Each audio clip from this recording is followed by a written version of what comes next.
یہ ایک سائنسی ایک حقیقت ہے جس پر امریکہ میں، یورپ میں، انگلینڈ میں بہت زیادہ مسلمانوں پر اعتراض کیا جاتا ہے، اور لوگ نعوذ باللہ من ذالک مسلمانوں کا مذاق اڑاتے ہیں کہ بعض ممالک میں چاند کا اعلان کر دیا جاتا ہے، اس وقت دنیا میں اس مدار میں اس ملک کی آربٹ میں چاند کا کہیں وجود ہی نہیں ہوتا۔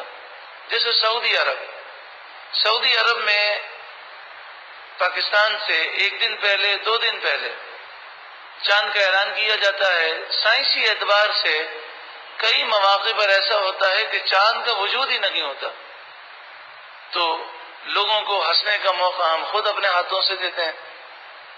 اب ایک مثال ہے، ایک شخص یہ کہے کہ مجھے سورج نظر آ رہا ہے اور سورج ابھی طلوع ہی نہ ہوا ہو، تو بتائیے کہ آپ اس کی گواہی مانیں گے؟ اب یہ کہیں گے جب سورج کا وجود ہی نہیں ہے تو تمہیں نظر آ رہا ہے تو تمہاری نظر کا دھوکہ ہے۔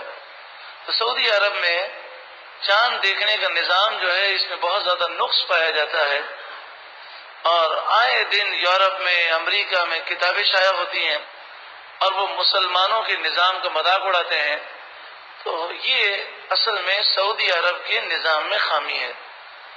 بعض سعودی عرب کے باشندے یہ کہتے ہیں کہ یہ چاند دیکھنا تو ایک بہانہ ہے، ہمارے یہاں تو مصری کیلنڈر چلتا ہے اور گورنمنٹ مصری کیلنڈر کے مطابق فیصلہ کر لیتی ہے کہ فلاں دن عید ہوگی، فلاں دن حج کیا جائے گا، اور پھر ایسے ہی لوگوں کو کہا جاتا ہے کہ چاند دیکھیں۔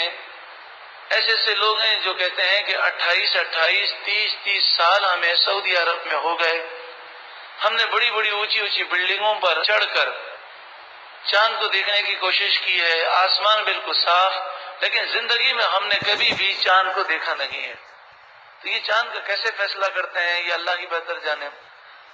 تو الحمدللہ پاکستان کے اندر جو رؤیت ہلال کمیٹی ہے اور اس کے جو چیئرمین ہیں پروفیسر منیب الرحمان صاحب، الحمدللہ اللہ تبارک و تعالی نے انہیں یہ بصیرت عطا فرمائی کہ وہ جب چاند کا فیصلہ کرتے ہیں تو جو شریعت کے اصول ہیں اس کے مطابق فیصلہ کرتے ہیں۔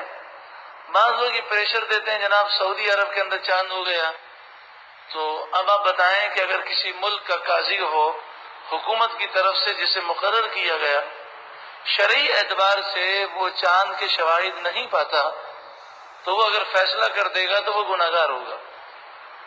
اب لوگ تو ان کے فیصلے پر چلیں گے، لیکن کل بروز قیامت وہ کیا جواب دیں گے؟ تو خوف خدا کی وجہ سے وہ لوگوں کی ملامت کا کوئی لحاظ نہیں کرتے، اور وہ کہتے ہیں کہ جب چاند آربٹ کے اندر موجود ہی نہیں، جس کا وجود ہی نہیں، تو سرحد والوں کو چاند کہاں سے نظر آتا ہے؟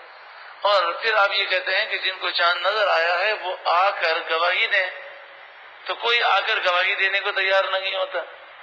تو اس طرح کے بہت سارے معاملات ہیں۔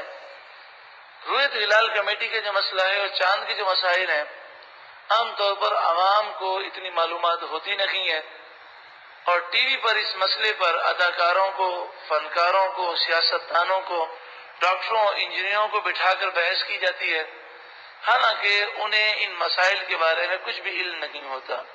اللہ رب العالمین ہمیں دین کی صحیح سمجھ عطا فرمائے۔